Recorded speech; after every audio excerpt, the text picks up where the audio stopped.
How's it going, everyone? Mitch here with another Logic Pro 9 tutorial. In this tutorial, I'm going to be talking about general reverb and delay techniques.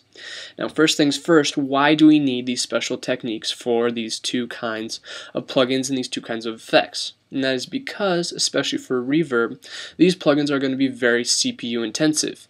If you had a song like this with this many tracks, or even more tracks, if you were to have a reverb plugin on each one of these tracks, it would be very hard to run this song just because your CPU needs to process all that data, all of those signals in time for you to be hearing it in time. At a certain period, you need to have that rendered, that reverb rendered, and it would just be too much for the CPU.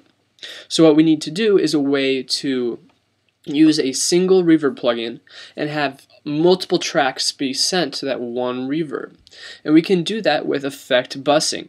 If we go to Mixer here, I have a single track selected, and it's just going to be a reverb or a vocals track. You can see that our bus 18 is going to be his specific reverb channel, and that is going to be found right here. And we can send a portion of that signal to this reverb channel, this reverb auxiliary track.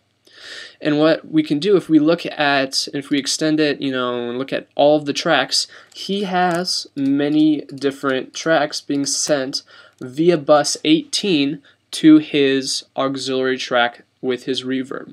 And we can, and the amount of reverb is dependent on the track. It's on a track basis.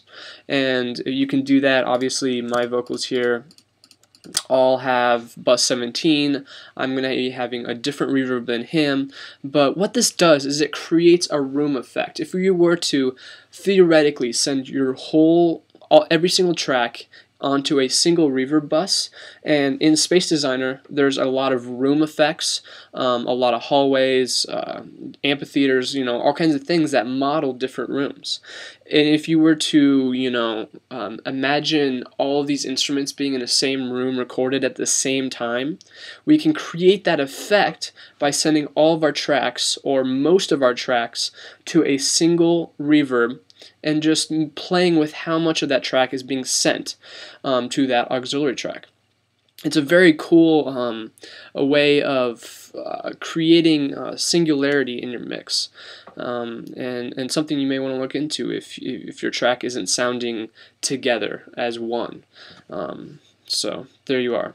Also, this can be extended to delay as well. This parallel effect processing is a great way to, instead of automating a single plugin on each track, now we have whatever, 6, 8 of these tracks being sent to the single reverb track.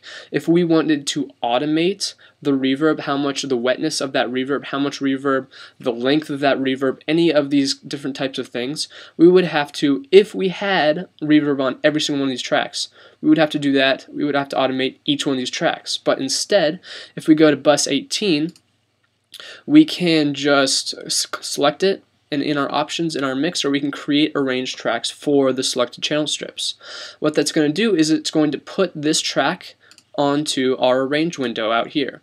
And if we press A, you can go in and do all of your automation and do whatever you need to do. And that's a very easy way to automate reverb on multiple tracks. And you can do this for delay. I actually use it a lot more for delay because of the delay timings, how much delay, different stuff like this. So that's another good reason why we need to be using this. So how much delay and reverb are we going to want to put on our tracks? Reverb and delay, it's a really good way to visualize multi-dimensional mixing. The depth is going to be achieved by different amounts of reverb and delay. The more reverb and delay on your track, the farther it's going to be in your mix, the farther back it's going to be in the depth. And we need to have multiple instruments at different depths so that we can create this multi-dimensional mixing.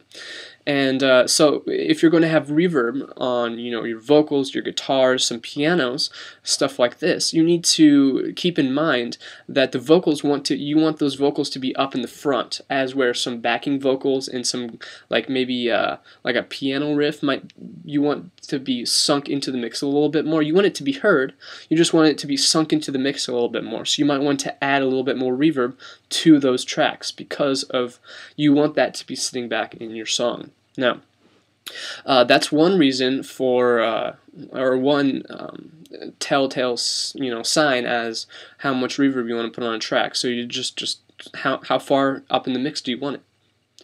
Another reason, or another way to tell, is what genre are you producing. Rock and metal is going to use a lot less reverb than, say, you know, soft rock, piano, some genres of electronica music. They might use a lot of reverb and delay to create a very like wavy, you know, just like spacey mix almost, and that's completely okay. And most of the tracks are going to be sent way back into the depth, but you know, that's what they were going for. That's what the genre calls for. So those are two things to keep in mind with how much delay and reverb you want to put on your tracks on a track basis. That's really all I had to say, guys. I mean, I can't think of anything else that pertains to this. Thanks for watching. If you have any suggestions, I have you can go take a what is it called? A survey in the description below, and I grabbed this one from the survey because it was one of the top-rated ones. Just go vote on which ones you'd like to see, and I will be getting those out to you as soon as possible. Again, comment, rate, subscribe, stay best, and I will be seeing you all very soon. Peace out.